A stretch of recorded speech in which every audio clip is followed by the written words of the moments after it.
May I have your attention, please? Worship will be starting in 1 minute. Please take this opportunity to prepare your hearts for worship and to be seated. And don't forget to put your cell phones on silent.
I'll raise a hallelujah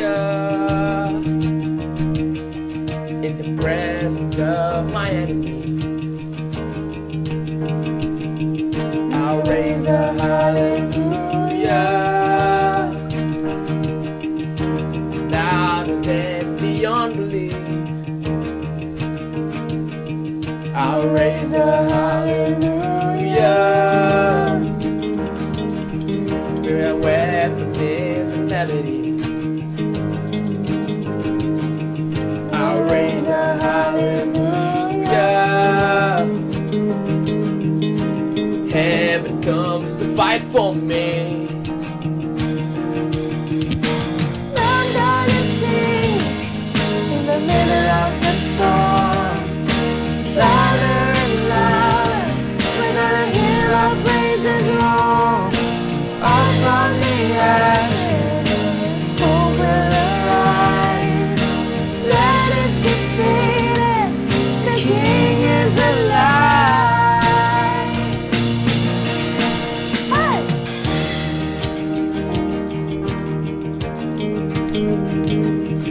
I'll raise a hallelujah with everything inside of me. I'll raise a hallelujah. I will watch the darkness flee. I'll raise a hallelujah. Middle of a mystery. I'll raise a hallelujah.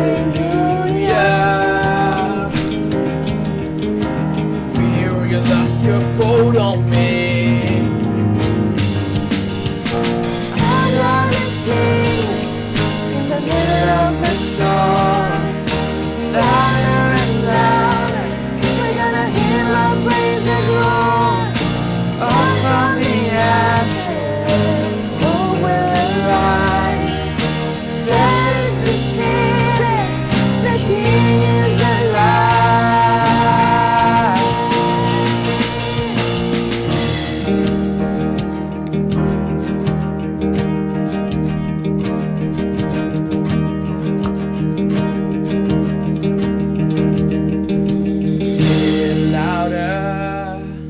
Sing a little louder. Sing a little louder. Sing a little louder. Sing a little louder. Sing a little louder. Sing a little louder. Sing a little louder. Sing a little louder. Sing a little louder. In the presence of my enemies. Sing a little louder. Louder than the unbelief. Sing a little louder. My weapon is a melody. Oh, sing a little louder. Heaven comes to fight for me. Sing a little louder. In the presence of my enemies. Sing a little louder. Louder than the unbelief. Sing a little louder. My weapon is a melody. Sing a little louder. Heaven comes to fight for me. Sing a little louder. I'd rather sing in the middle of the storm. Louder and louder. You're gonna hear my praises roar. Up from the ashes, hope will arise. Death is defeated, the King is alive. Oh, I'm gonna sing in the middle of the storm. Louder and louder, you're gonna hear my praises roar. Up from the ashes, hope will arise. Death is defeated, the King is alive. I raise a hallelujah. I raise a hallelujah. I raise a hallelujah. I raise a hallelujah. I raise a hallelujah. My enemies. I raise a hallelujah. Louder than the unbelief. I raise a My hallelujah. weapon is a melody. I raise a hallelujah. Heaven comes to fight for me.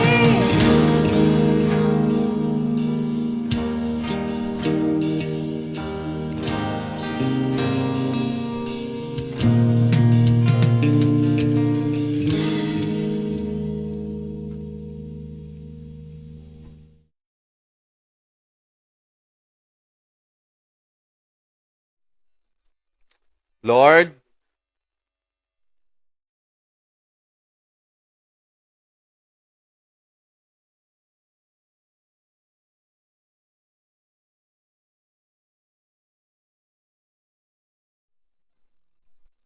Lord, we may be going through some difficult times.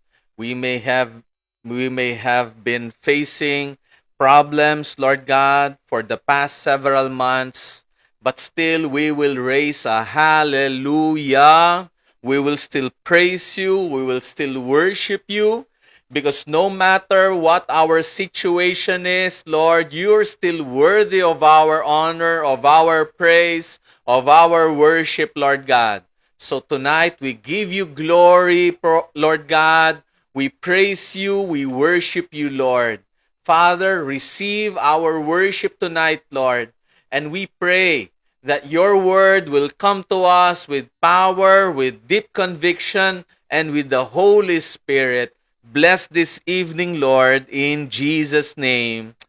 Amen and amen. Good evening, everyone. Yes, nagpapasalamat kami sa Panginoon for you have come to join us tonight, and nagpapasalamat tayo sa opportunity to worship Jesus and to give Him glory and also to learn from Him. Ngayong gabing ito, mga kapatid, meron tayong pag-uusapan. Sabi doon sa kinanta natin, mga kapatid, in the middle of the storm. Yan. Louder and louder, you're gonna hear my praises roar. Yes, in the middle of the storm. And speaking of storm, mga kapatid, nagpapasalamat tayo sa Lord dahil nakalagpas tayo doon sa super typhoon na si Rolly. Although a part of our country medyo nasalanta, mga kapatid, particularly yung Bicol area. and some parts of other provinces near Bicol. Kaya mga kapatid, pag-pray po natin sila. If you have friends, family in those areas affected, ay isama natin sila sa panalangin. But aside from prayer, I would like to encourage you to support them as well, mga kapatid. We may not be able to extend, tayo mismo pupunta doon, tayo magdi-distribute tayo ng food doon or whatever. Pero connect with NGOs, with government agencies, with private organizations or companies who are able to go there and distribute food packs or whatever help they can send. Tumulong tayo doon, mga kapatid. If you have funds, mga kapatid, check the internet, Google ninyo yung mga bank accounts nito, mga foundations na to, mga NGOs na to. Send money, mga kapatid. Magpaabot tayo ng tulong sa kanila.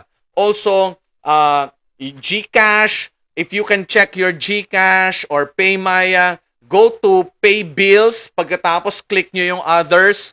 Marami nang lalabas na listahan doon, mga kapatid, ng mga NGOs and foundations, mga kapatid, that you can send your money to para yung tulong natin makarating doon sa mga nangangailangan. Okay? So please, let's help our brothers and sisters na nasalanta ng bagyo, mga kapatid. Alright, sige. So another reason ng storm, naalala ko tuloy, mga kapatid, then this is what I'm going to share with you tonight. Kasi there was one time that Jesus fed 5,000. And then after feeding the 5,000 men, inutusan niya yung mga disciples niya to go ahead, ride the boat, go ahead to the other side of the sea. While he went up the mountain to have some quiet time with his Father, with God the Father. And then sometime during that evening, Jesus followed by walking on water. You remember that story? Pagkatapos, nung nakita siya ng mga disciples niya, because they were in the middle of the sea, and wala namang land doon, pagkatapos, lo and behold, they saw a figure walking on water. Ano sinigaw nila? Multo! Ghost! There's a ghost! Tapos nagpakilala si Jesus, don't worry, it's just me. Okay. So ngayong gabing ito, mga kapatid, we're going to talk about something to that effect. Pag-uusapan natin ghosts, Halloween, superstitious beliefs, mga witchcraft, mga ganyan. Pero we're going to squeeze them all in the little time that we have. Kaya kung hindi man natin ma-discuss lahat, I hope this will be an eye-opener for many of us, okay? Yan. Alam natin na katatapos lang ng Halloween, kaya siguro iniisip mo ba, bakit pag-uusapan natin? Tapos na ang Halloween. Next year na yon. Pero yun na nga eh. Even if there's no Halloween, mga kapatid, meron tayong mga pinaniniwalaan na related doon. Kaya whether it's Halloween or not, kailangan pa rin natin pag-usapan ito. And I want us to talk about this in the light of bringing information to every one of us. I'm not here to put a finger on any one of you or i-accuse kayo, mga kapatid. I just want to bring this forward. And of course, mga kapatid, gagamit tayo ng mga biblical verses. These are not beliefs that I hold on to because I said so or I believe so. These are things that are written in the Bible, mga kapatid. Kaya we're going to quote so many verses in the Bible. Hindi nga lang comprehensive dahil sa dami noon, mga kapatid. But I'm going to share with you some of those biblical references na pwede natin gamitin so that we can base our beliefs on these verses, mga kapatid. On what the scriptures are telling us. Alright? Kaya if you have pens and notebooks with you, take down notes. Dahil sa dami nito, mga kapatid, you really need to take down notes o screenshot ninyo to para you have references, mga kapatid. Okay? So, sige yon. So, these disciples of Jesus, remember, they are followers of Jesus. Pero, somehow, when the situation came, lumabas yung paniniwala nila. During that time, they believed in ghosts. Yan. Okay? So, Yun yung pag-uusapan natin. Do we still need to believe in ghosts, or do we believe in ghosts? Are we supposed to celebrate Halloween or be part of that occasion?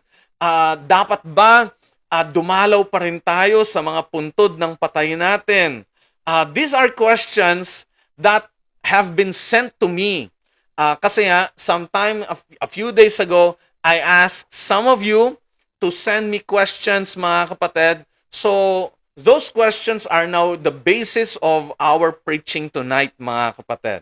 Okay? So, hindi ko nababanggitin isa-isa yung mga questions, pero I hope yung collective na effort ng mga kasama natin, mapag-usapan natin ngayong gabing ito. Okay? Dapat ba mag-alay tayo, magtirik tayo ng kandila, yung mga ganun? Okay lang ba? Naka-costume pa rin tayo kapag Halloween? Things like that. Are we supposed to believe in ghosts? Dapat ba magkonsulta tayo sa mga sa mga espiritista? Ayan. Okay, ang dami nun, mga kapatid. In fact, if we're going to talk about all these things, aabutin tayo na madaling araw, baka bukas pa. Kaya let's start, mga kapatid, ngayong gabing ito. Okay. Sige. So, I want to start off by discussing with you what Halloween is all about. Okay? Sige. So, yun dun tayo magsisimula. Tapos mamaya matatapos tayo All Saints Day. Alright. Sige. Halloween, para sa atin, it signals the eve of All Saints Day. Kaya actually, yung Halloween, ang ibig sabihin niya is All Hallows Day. Hallows means saints or holy. Kaya nga, di ba, in the Old English, ang prayer natin, Our Father who art in heaven, hallowed be thy name. Okay? His name is holy. Alright. So yun yung ibig sabihin ng Halloween. All Saints Day. All Hallows Day. It falls on November 1. Yung October 31, that's the eve or All Hallows Eve. Okay? All Hallows Eve, tapos nag-evolve na lang yung term, it became Halloween. Alright? Yeah. So actually, it has a very good meaning or significance early on. Kaya lang, sometime in history, merong nahalo na ibang beliefs, ibang practices, particularly nung yung celebration na ito was picked up by, or yung commemoration ng All Saints Day was picked up by some people in Ireland. Meron silang mga pinaniniwalaan noon, mga kapatid, kasi nga para bang they believed may mga paganistic beliefs sila, mga kapatid. They believed in ghosts, they believed in talking to the dead, yung mga tipong ganyan. Tapos may mga spirits na pinaniniwalaan sila.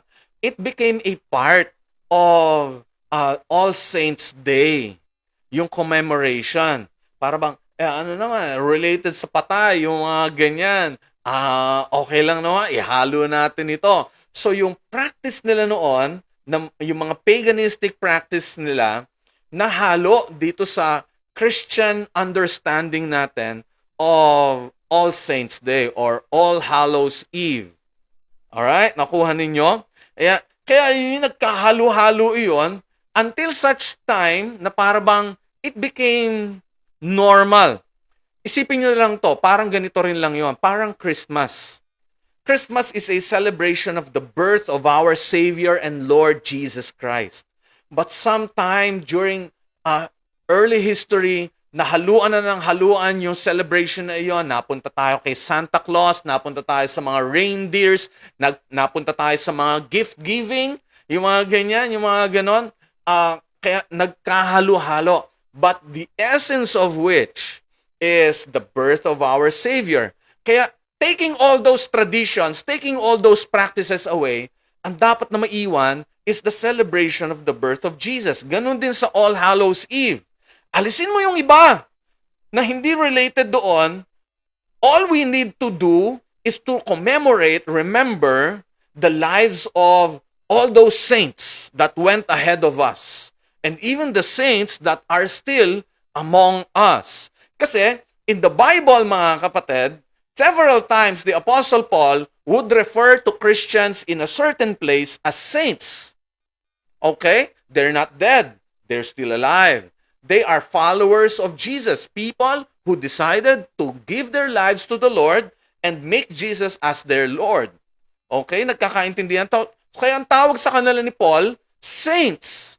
So whether they are dead or alive, we celebrate their lives, All Saints Day. So kung yun lang mga kapatid, we will go more into that later. Pero kung yun lang, okay na yun eh. Pero yung Halloween, nahaluan na ng ibang practice. Nandun na yung naniniwala na sa mga demonic spirits, kaya tuloy makakakita tayo ng mga bata na naka-costume, yung mga ganon, vampira, witch, things like that. Pagkatapos merong mga pumpkin, na merong mga pangit na muka, yung mga ganon. Pagkatapos yung mga paniki, yung mga ganyan, nahaluan. Kasi nga, because of the paganistic beliefs of the people in Ireland, France, England, yung mga ganon, hanggang sa nakarating sa atin dito sa Pilipinas yung ganon. Yung ganong practice. And nag-spread yun sa maraming mga lugar. It became a staple of that celebration. Pero alam niyo mga kapatid, are we supposed to partake of those rituals? Bakit merong trick or treat? Kasi ito mga kapatid, ito yun. Yung mga demonic spirits nga na yun, para bang to appease them, yung mga tao doon sa certain place, sa isang certain town or city, para hindi sila guluhin ng mga demonic spirits, ang gagawin nila, they would offer things that these spirits like. Food or whatever, treasures, yung mga ganyan. Kaya para bang kapag hindi mo ginawa iyon, nineglect mo sila, they will do something bad against you. Kaya doon nagsimula yun. Kaya ngayon, pati yung mga bata, kakatok sa pinto, trick or treat, yung mga ganyan. Pero, it has that background. It has that history. Kaya eto mga kapatid, I'm treading on, kumbaga, a thin line. Alam ko, merong mga mag-aano dito, may mga magre-react dito sa sinasabi ko na ito, mga kapatid. Pero here's the thing, mga kapatid. I want you to stay here, mag-uusap tayo, tapusin natin itong pinag-uusapan natin. So that you can understand bakit hindi natin sineselebrate o hindi dapat tayo nagko-commemorate ng Halloween. Kasi nga, nahaluan na ng iba. Hindi na maganda, hindi na okay itong mga bagay na ito. Okay. Sabi sa Philippians 4:8, wala sa outline ko yon. Sabi dito, finally, brethren, whatever things are true, whatever things are noble, whatever things are just, whatever things are pure, whatever things are lovely, whatever things that are good, of good report, if there is any virtue and if there is anything praiseworthy, meditate on these things. I want to ask you this question. Are those things true? Are they based on the truth? All right? Are they noble? Are they pure? Are they lovely? Are they of good report? Kasi kung hindi, why include those things in our lives? Why do we put ourselves in those situations na hindi naman pala? Kaya mga kapatid, medyo hindi godly yung theme ng Halloween as we know it now. In fact, mga kapatid, I want to tell you this. Years ago, nung bata pa ako, dun sa home church namin, we used to conduct a parang horror house. Doon sa grounds ng church namin, we used the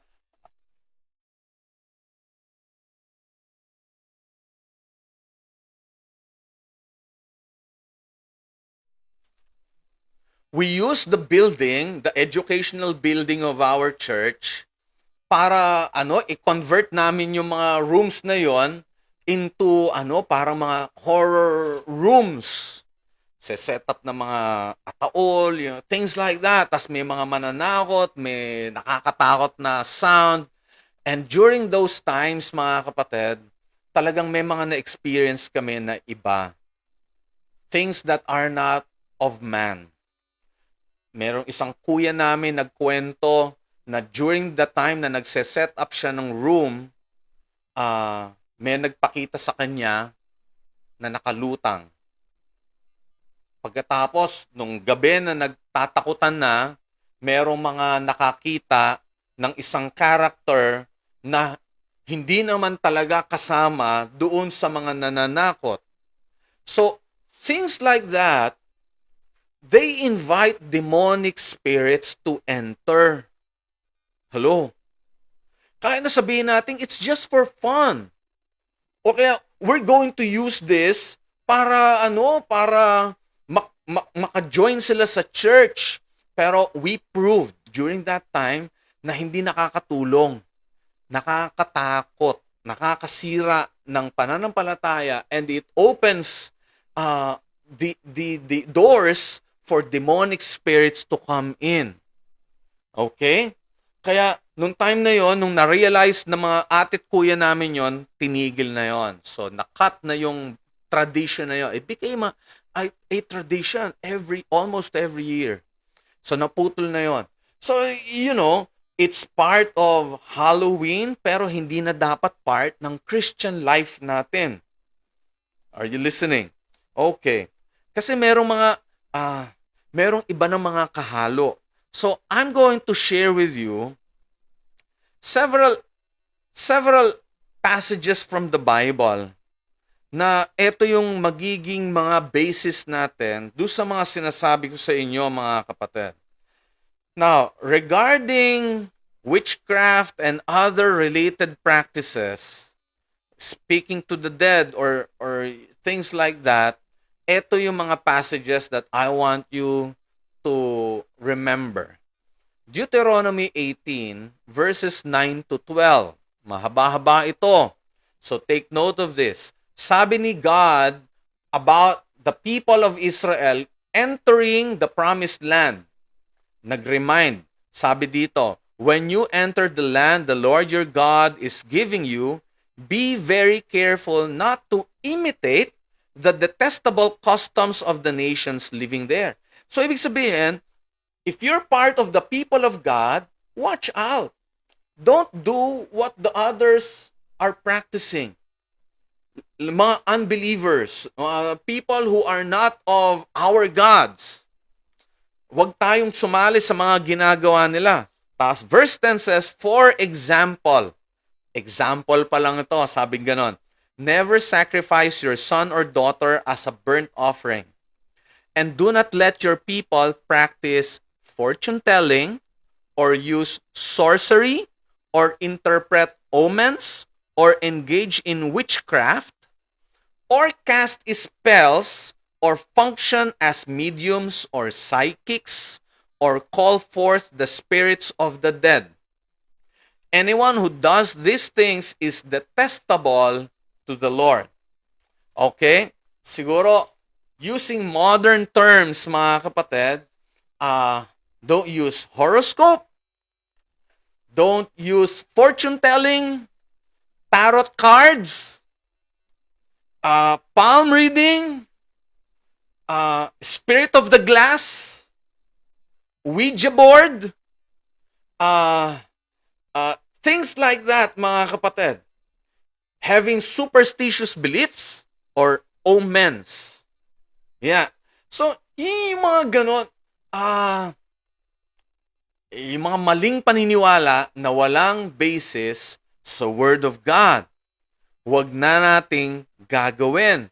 Those are things that people who do not believe in God do. Pero dapat tayo, hindi na. Huwag na nating gawin yung mga yun. Why? Because these things anyone who does these things is detestable to God. Ayaw ng Lord. Okay? Yan. Yung pag-consult sa mga psychics, yung mga manghuhula, ayan. O kaya, yung nakikipag-usap sa patay. Alright. Huwag na raw. Leviticus 19:31. Ang sabi ng Bible, do not defile yourselves by turning to mediums or to those who consult the spirits of the dead.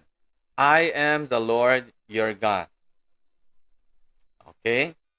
Again, kasi those things, aside from being detestable to the Lord, they open doors for demonic spirits to come in. Kaya, anong ibig sabihin ko dito, mga kapatid? Yes, we believe in demons as well as in angels. If you believe in God, then believe also in Satan, in his cohorts, as well as in the angels of God. Maniwala tayo doon. There's a spirit world na dapat maintindihan at malaman natin, mga kapatid. Okay? Ayan. So, lahat yon mga kapatid, pinaniniwalaan natin. Kaya nga, in the Old English, mga kapatid, instead of saying Holy Spirit, ang tawag nila, Holy Ghost. Alright? Ayan. So, spirit ang ibig sabihin ng ghost. Pero in the essence or in the sense of our God, we refer to Him as Holy Ghost or Holy Spirit. But are there other ghosts? Yes. There are ghosts. But not the kind that many of us believe in. Let me explain. Okay, so iwan ko muna yung mga spiritists, ha? Wala na yon. Yung mga albularyo kasama doon, ha? Yung mga hilot, yung mga sinasabing ang kapangyarihan ko ay galing sa itaas. Yung mga ganyan. Tapos may bulong-bulong, meron pang mga Latin-Latin na sinusulat sa papel, pagkatapos may ipapainom sa'yo. Kasama yon doon sa mga detestable sa ating Diyos. Hello? I'm just using modern translations or beliefs of those things that were mentioned in Deuteronomy and in Leviticus that I just quoted. All right? And there are other passages, mga kapatid, hindi na lang natin mapag-uusapan ngayon.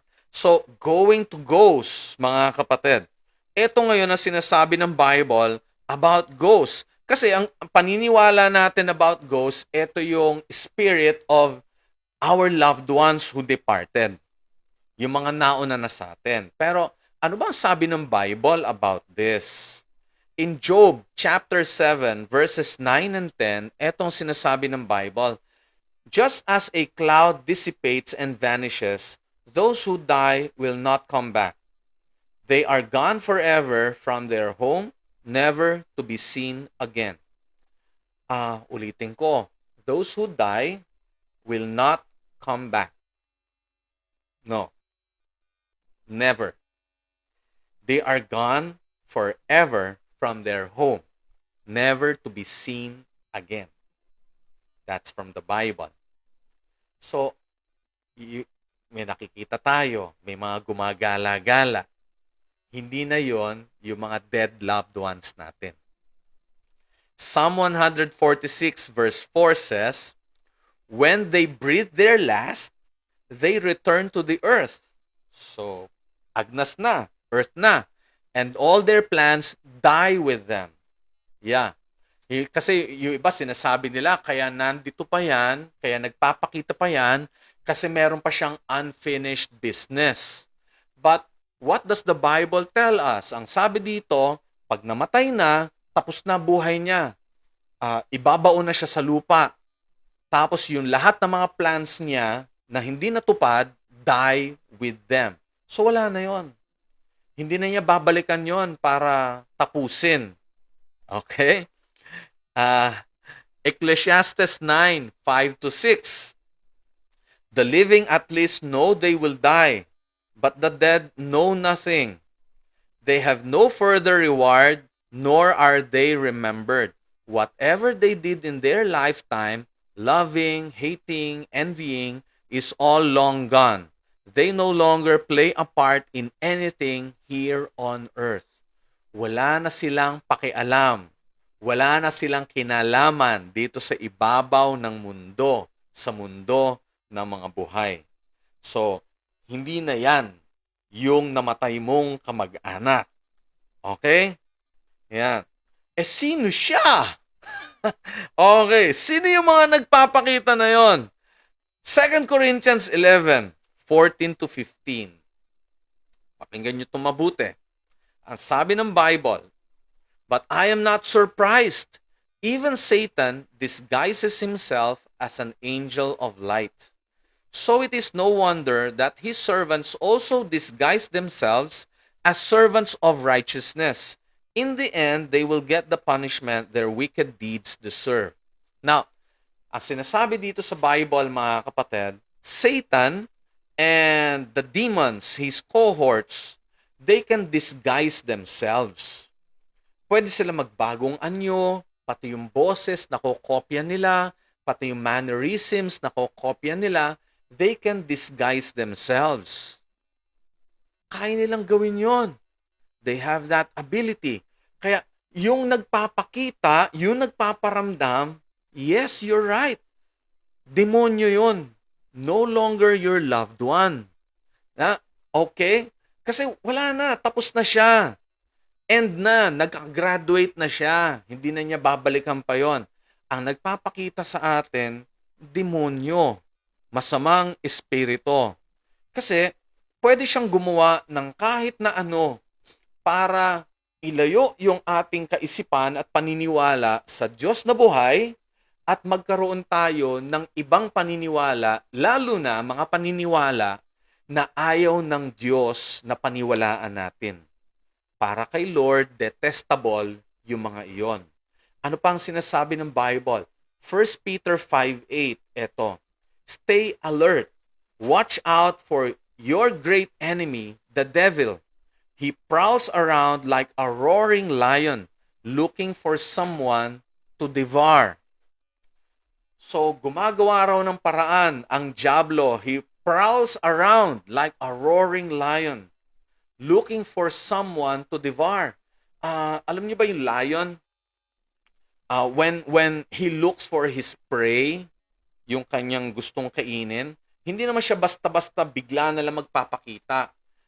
Gagapang muna yon, magtatago muna yon, until such time na yung gusto niyang atakihin, unmindful. Hindi siya napapansin, nasa iba yung isipan, tsaka siya aatake, tsaka niya hahabulin yung animal na gusto niyang kainin. Ganon din ang devil, mga kapatid.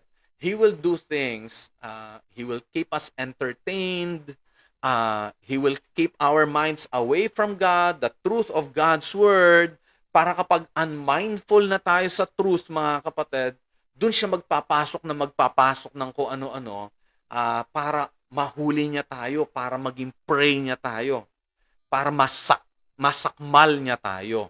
Okay? Kaya kung ano-ano yung ginagawa niya. Kaya minsan makakadinig tayo, yung mga manghuhula, talaga, alam mo yun? O kaya yung makikipag-usap sa patay, talaga, sinabi niya sa akin yun?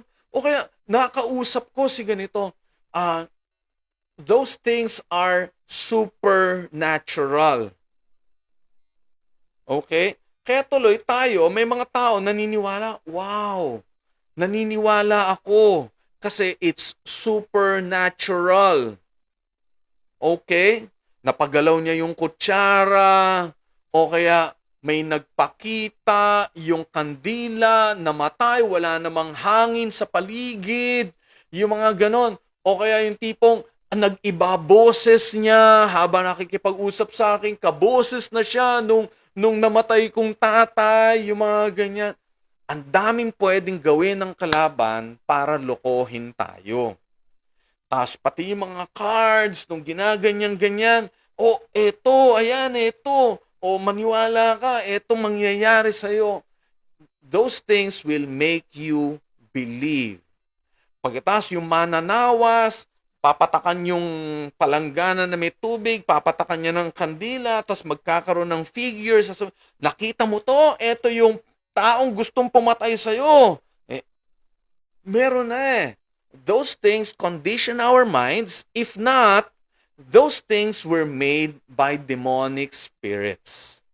Personally, I have encountered some of them, mga kapatid. During my ministry, they show up during times na talagang hindi mo akalain. Sino makakaisip? Inside the theological seminary, merong magpapakita na ganun o merong maaalihan ng masamang espiritu within the confines of a seminary or during a youth camp, a summer Christian youth camp. Biglang merong mga kabataan na napapasukan ng masasamang espiritu. Nangyayari yung mga iyon, mga kapatid, and those are works of the enemy. And they may seem like they're powerful, they're scary, you're supposed to be frightened about these things, mga kapatid, or you're supposed to believe in them. Pero no, not anymore. Hindi na dapat pinaniniwalaan or pinaniniwalaan natin na merong mga ganon, but should we be slaves of these things? Hindi na dapat, mga kapatid. Kasi etong sinasabi ng Bible, remember this, fellow believers in the Lord Jesus Christ, I want you to understand these things that I'm going to share with you. Are we supposed to be slaves of these practices, of these beliefs? Short answer, no, not anymore. We're believers of Jesus, followers of the Lord, and we say that Jesus is in us. His power rests in us. That's my short answer. Long answer, I want to quote several passages para maintindihan pa ninyo itong sinasabi ko. Ephesians 1, verses 19 to 21, ito pong sinasabi sa Bible, mga kapatid. Ito yung status ni Jesus ngayon.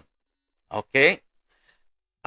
By the way, before I quote that, kasi etong paniniwala ng iba, there are two opposing forces, equal forces.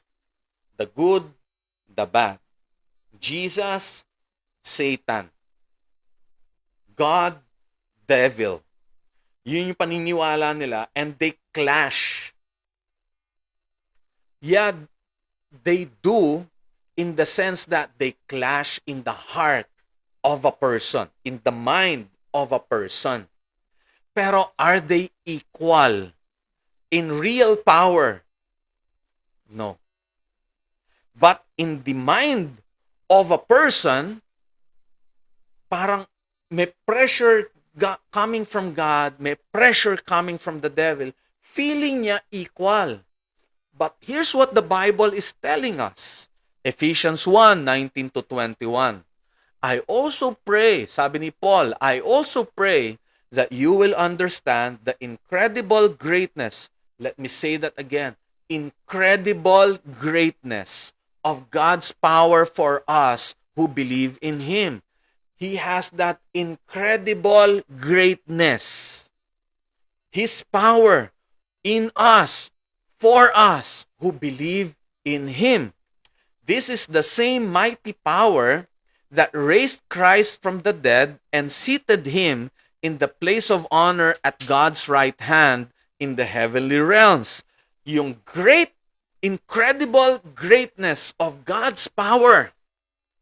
Incredible greatness of God's power, yun ang naging reason so that Christ will come from the dead and is now seated in that place of honor at the right hand of God our Father in heaven. Nandun na siya. Furthermore, verse 21, etong sabi, now, He or Jesus is far above any ruler or authority or power or leader or anything else, not only in this world but also in the world to come. Let me translate that in more understandable terms. Ang sabi dito, Jesus is now seated in the heavenly realms at the right hand of God the Father. Nandun na siya, nakaupo sa trono niya. At ang sabi dito sa verse 21, far above. Ibig sabihin, hindi maabot, malayo. Far above. Kuha ninyo? Kanino siya far above? Sabi dito, any ruler or authority or power or leader or anything else, not only in this world but also in the world to come. Ibig sabihin, whether man or spirit,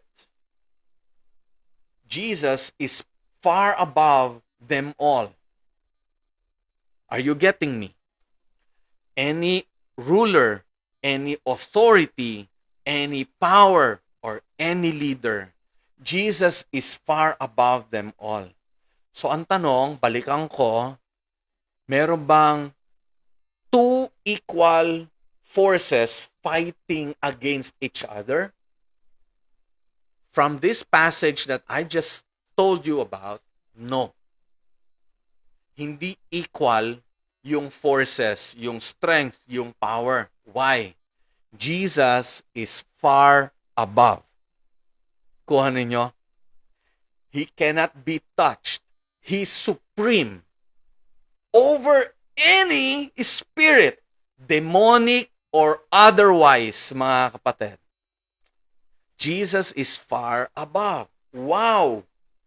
So, the Bible clearly states and tells us, mga kapatid, that our Lord, our Master, our Jesus is supreme over all. Hallelujah!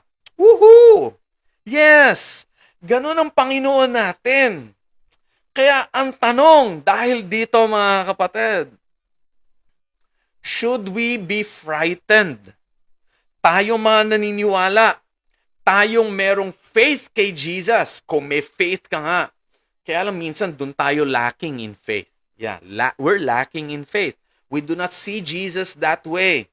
Pero I hope after tonight, mga kapatid, after hearing this, iba na yung magiging kaisipan natin that we will start to believe that really our Lord is supreme, all-powerful, untouchable. Amen! Yes!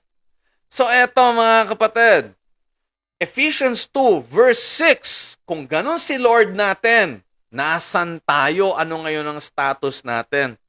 Sabi sa Ephesians 2 verse 6, for He raised us from the dead along with Christ and seated us with Him in the heavenly realms because we are united with Christ Jesus.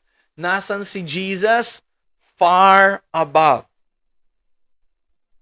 Tapos tayo, ang sabi dito sa 2 verse 6, God raised us from the dead along with Christ and seated us with Him. Nasan si Jesus? Far above. Tapos, ang sabi dito, we are seated with Him. Nasan tayo? Di nandun din, far above. Kuha ninyo? Far above.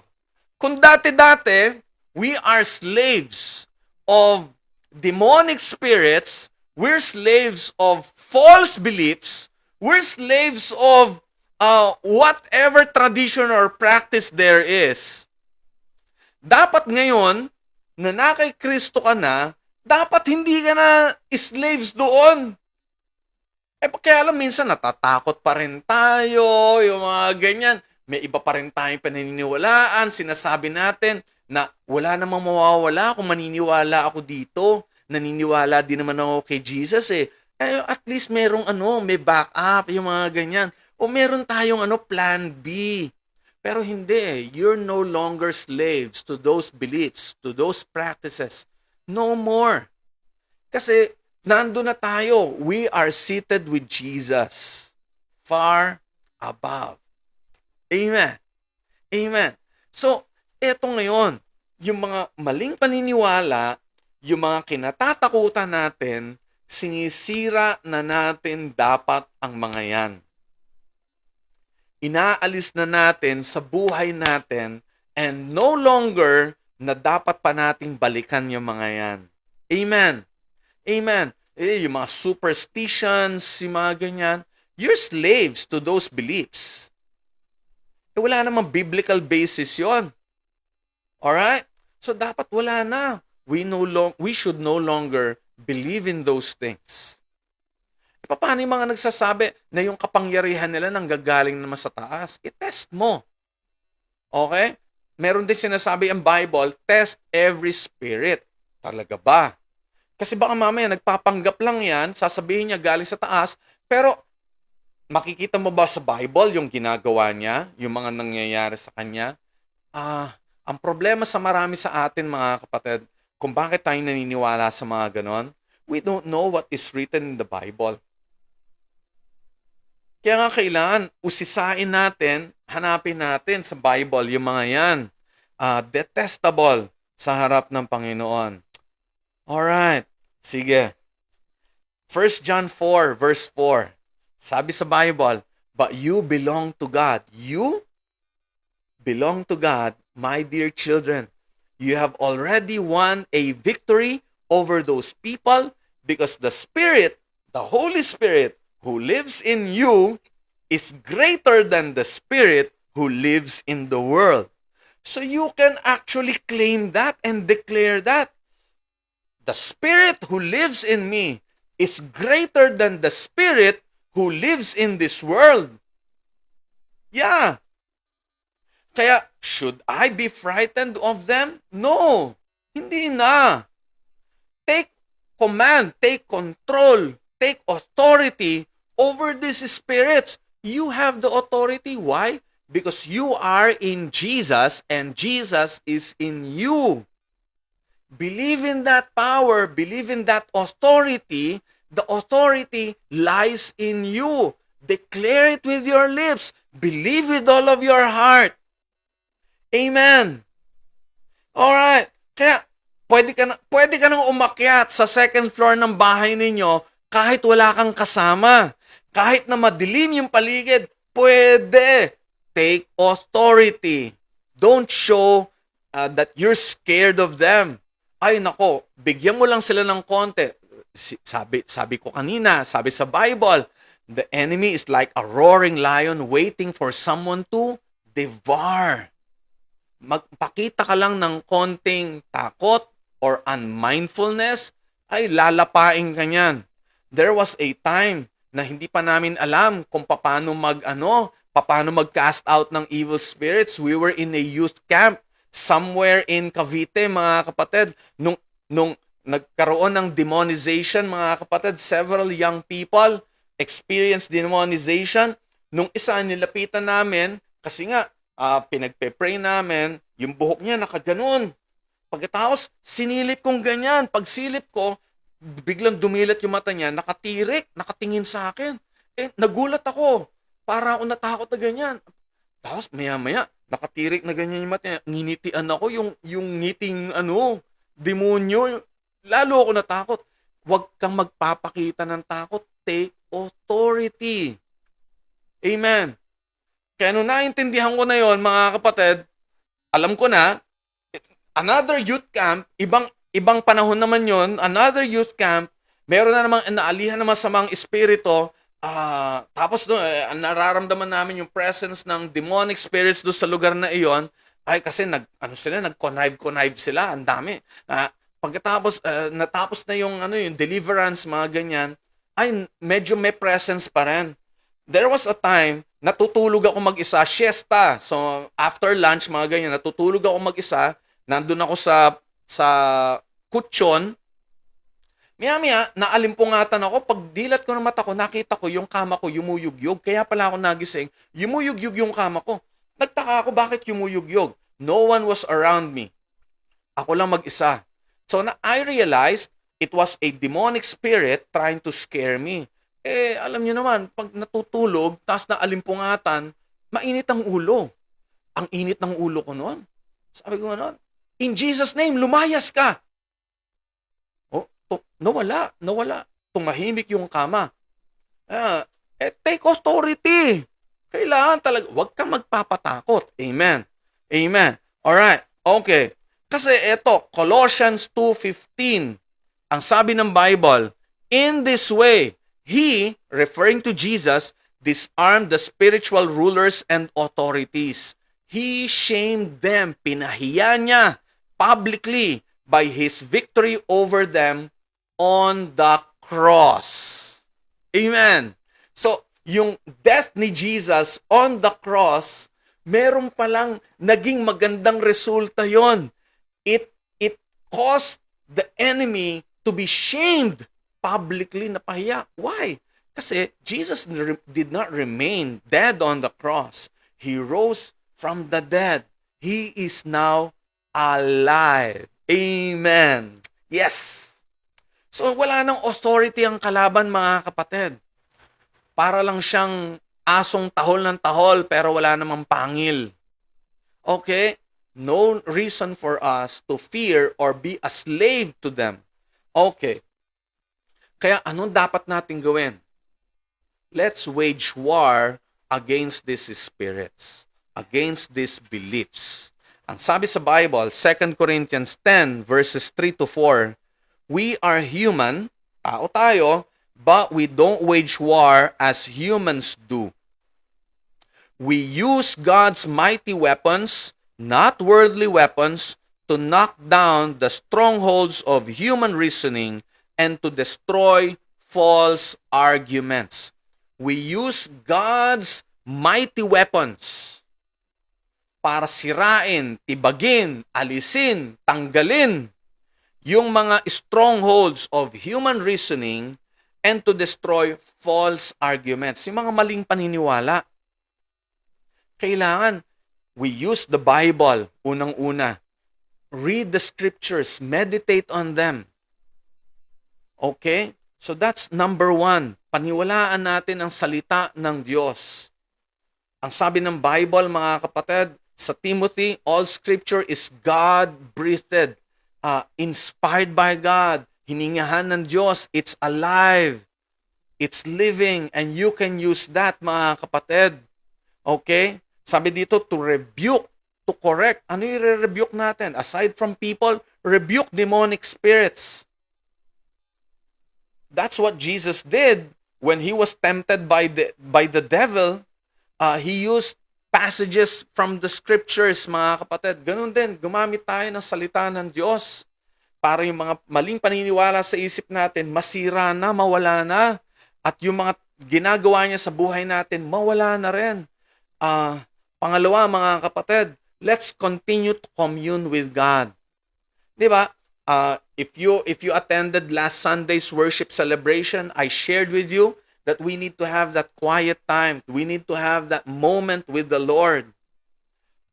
Use that time, mga kapatid, to commune with God so that you can have your strength.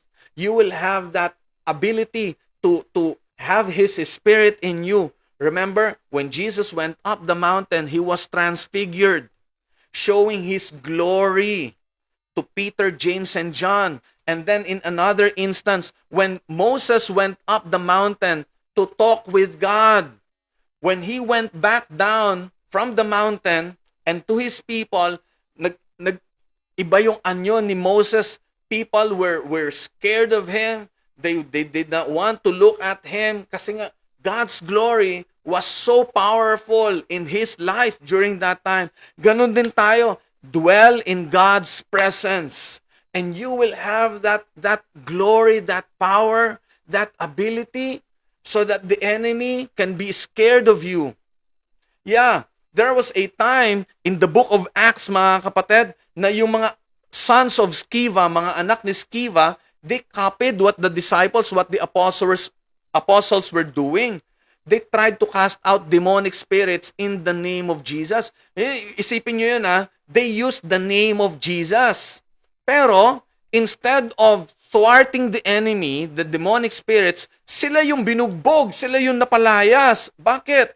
Kasi the glory of God was not with them. They were not filled with the presence of the Lord. although they tried to use the name of Jesus. Kaya don't dare use the name of Jesus, pero ikaw mismo, you know that you have this emptiness inside your heart. God is not with you. The power of the Lord does not rest in you. So be filled with the Spirit of God. Always have that time to be filled with the Lord. Meditate on His Word. Have your quiet time with Him. Fellowship with God. And you will receive His glory. Amen. Amen. So whatever happens, mga kapatid, you will not fall into the trap of the enemy. Kasi yung wisdom ng Lord mapupunta sa iyo. Baka mamaya merong ginagawa ang kalaban sa buhay mo, hindi mo namamalayan. Hindi mo naiintindihan, but God's wisdom will be upon you and you will begin to understand those things. Kaya mga kapatid, I would like to encourage you, deepen your relationship with Jesus. Amen. Don't just believe up to here. Believe up to down here, as in deep. Go deep in the Word of God and in prayer. Go down on your knees so that you can have that time with God and have His power rest on you. Kasi do sa Matthew 28 verses 19 to 20, sabi ni Jesus doon, all authority in heaven and on earth has been given to me. All authority. Binigay sa Kanya. May natira pa bang authority sa kalaban? Wala na. All authority has been given to me, sabi ni Jesus. And then after declaring that, ano sabi niya sa mga disciples niya? Therefore, go. Go how? In the power that Jesus has. His Spirit is in you. Go in His power. Go in His ability. Amen. Amen. Kaya dapat ba nag-aalay pa tayo ng mga pagkain sa mga punso, sa mga puno? No. Pag ginawa pa natin yon, we are submitting ourselves under the authority of the enemy. Nagpapasakop tayo sa kanya para manahimik na mga espiritu. Mag-alay tayo, magkatay tayo ng manok at yung dugo ay iwisik-wisik natin. No! Walang sinasabi ang Bible na ganon. Ang dumaloy na dugo ay ang dugo ni Kristo at nagtagumpay na tayo dahil doon. Amen. Wala nang iba pang dugo ang dapat pang dumaloy para magtagumpay tayo laban sa demonyo, kundi ang dugo ni Kristo nagiging dahilan para magtagumpay tayo. So no longer use those things, mga kapatid. Amen. Amen. So kailangan pa ba yung tipong pagbigyan natin, dadaan tayo halimbawa doon sa isang punso, sa tabi-tabi po? No more. Hindi na, mga kapatid. Wala na. Why? All authority has been given to Jesus. Ano na lang ginagawa ng kalaban? Niloloko tayo. Remember, the Bible tells us that the devil is the father of all lies. Puno siya ng kasinungalingan. That's his nature. He will not show the truth. He will not tell you the truth because no truth rests in him. Kaya pwede na lang niya tayong lokohin. Are you listening? So mga kapatid, wala na. Hindi na dapat natin pinaniniwalaan yan. Okay? Kailangan ba maglagay pa tayo ng mga doon sa pintuan ng bahay natin, yung red na whatever that is na may salamin sa gitna? Dapat ba nilalagay pa natin yun? O kaya yung mga, dahil may mga aswang, dapat ba may mga bawang-bawang pa tayo? Hindi na, mga kapatid. Lahat ng mga iyon, mga demonyo, pero lahat ng mga iyon na pagtagumpayan na ni Kristo. Hindi ba kayo nagtataka? Bakit may aswang, manananggal, dito lang sa Pilipinas, sa ibang bansa, walang ganon? Iba. Meron sa kanila vampire. May vampire ba tayo? May Dracula ba tayo? Wala. Dito lang yon. Why? Kasi yun yung mga paganistic beliefs noon-noon pa. Pero ngayon na naiintindihan na natin yung nakasulat sa Bible, hindi na natin dapat pinaniniwalaan yung mga, yes, they are demonic spirits. Yes, there are ghosts. Yes, they can appear in such manner. Tikbalang, kapre. Wala naman sa ibang bansa yun. Dito lang sa Pilipinas yun. Kasi nga, those are animistic beliefs. Diwata, duwende. Yeah, meron. Snow White and the Seven Dwarfs. So may mga duwende rin sa ibang bansa. Pero yung mga tikbalang, wala na yun. Kasi nga, animistic beliefs, local beliefs yon dito sa Pilipinas. Pero nowhere you will find them in the Bible na dapat magpasakop tayo sa kanila, dapat mag-alay tayo sa kanila. Dapat ang ginagawa natin, nire-rebuke natin sila in the name of Jesus. The most powerful weapon, mga kapatid, is the name of Jesus. Use that as you put your trust and your belief, and as you dwell in the presence of God, His power rests in you, then you have that authority to call on His name and to use His name to thwart whatever the enemy is doing against you. You can address the devil and tell him, in the name of Jesus, I rebuke you. I cast you out right now. Okay? Yeah. Mahaba pa dapat ito, pero I cannot discuss this anymore because of time constraints, mga kapatid. I'm going overtime for a few minutes, so hold on. Konti na lang ito, mga kapatid. At this point, I just want to discuss very briefly All Saints Day.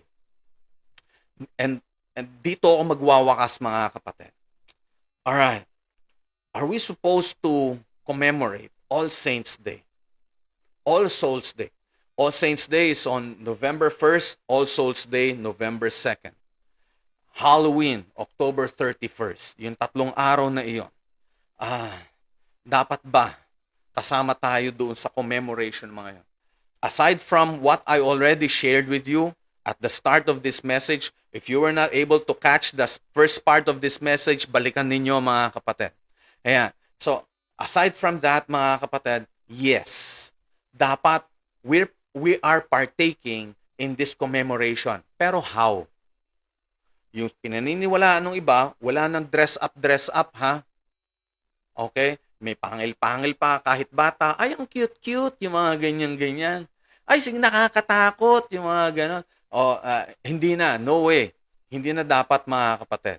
Kasi those practices invite demonic spirits. Okay? Instead, ito, yes, we believe in All Saints Day. Why? Kasi it's a day na inaalaala natin, mga kapatid, yung legacy, yung life, yung teachings ng mga nauna sa atin na kay Kristo.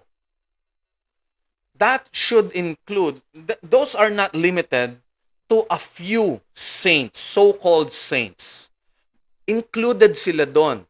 Peter, James, John, Paul, they are saints. Why?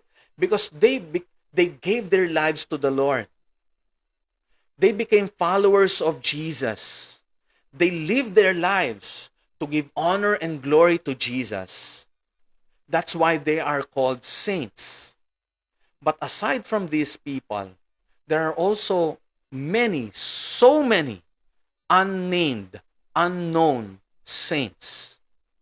All of these people gave their lives to the Lord Jesus Christ, surrendered their hearts to Him, followed Him wholeheartedly, lived their lives according to the precepts of our Lord Jesus. They are also saints. As you are a believer of the Lord, and you gave your life, surrendered your life to Him, you are a saint. Hindi na nga lang natin ina-address yung sarili natin, "Hi, I'm Saint Julbert." We don't say those words anymore. Pero ang naintindihan natin is that we're living our lives and we're supposed to live our lives in the same manner that these people who went ahead of us gave their lives to Jesus, surrendered their hearts to the Lord, followed Jesus all the way. Whatever happened, pinatay man sila, no matter how they were killed, they still profess their faith in Jesus, never leaving Jesus behind. They are saints. And so can you. Pwede. Give your life to the Lord. Surrender your heart to Jesus. Yes, we remember them. We don't pray to them, by the way. We don't pray to these people who went ahead of us. The Bible does not mention anything to that effect. But what we can do is that we can emulate them, make them as our example, inspiration, that how they live their lives. Augustine, Philip, all these saints, gayahin natin sila. Mary, gayahin natin sila, how they surrendered their lives to the Lord. Make them as our inspiration so that we can live our lives in a manner that is fitting in the eyes of God. Francis of Assisi, sundin natin sila. Mother Teresa of Calcutta, gayahin natin how they live their lives in honor of our Lord. Kapatid, you can surrender your life to the Lord even right now. We don't offer food to them anymore. But we remember how they lived their lives. That's their legacy. Sabi sa Bible, since we are surrounded by such a great cloud of witnesses, ang dami nakapaligid sa atin, tinitingnan tayo, looking at us. Let us live our lives to honor our Lord, give glory to Him. Tonight, as I end this message, I want to encourage you. Honor the Lord by doing what He wants for you to do. Giving glory to His name. Amen. So tonight, if you would like to do that, if you would like to live a life that is pleasing to Him, that is giving glory to Jesus, why don't you surrender your life right now? And tell the Lord, Lord, I surrender my life to you. Help me live a life that is pleasing before you. If you said that very short but meaningful prayer, I believe the Lord will honor you and He will help you, enable you to be transformed, to be changed. Let Him change you. Let Him transform you. Study the scriptures and have your quiet time with Him. Father God, I am praying that you will continue to bless this person who is listening right now. Take good care of him. Hallelujah. And okay lang ba, Gab? We will no longer play that song. Ayos lang. O sige. Yeah.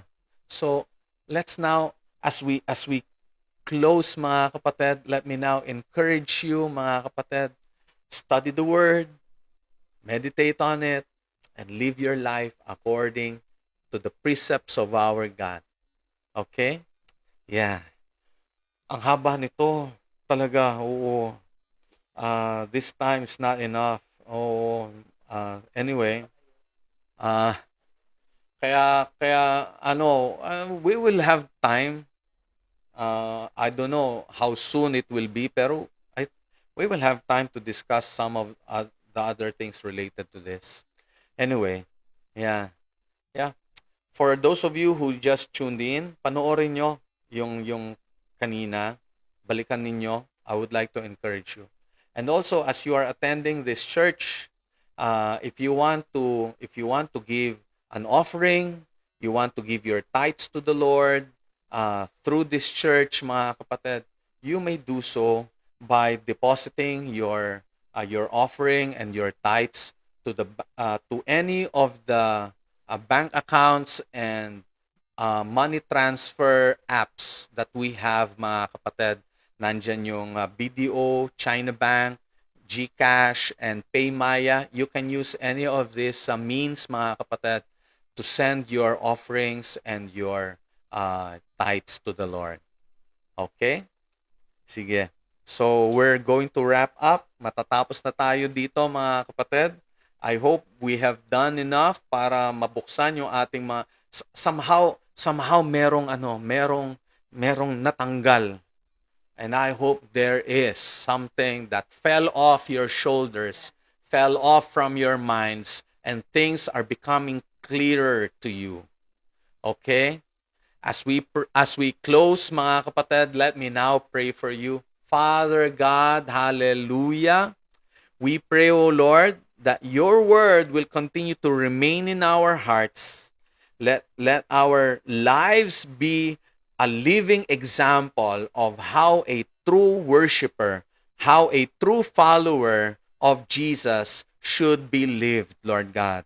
Dalangin din po namin, Panginoon, ingatan niyo po kami, ilayo niyo po kami sa kapahamakan, and let us not live under fear or in fear of anything. Instead, enable us to live under your authority, under your power, Lord Jesus. Thank you so much. We give you praise and glory, Lord. In Jesus' name, amen and amen. God bless you, mga kapatid. See you on Sunday before 10. Dapat nandun na kayo, ha? Get ready. God bless you, mga kapatid.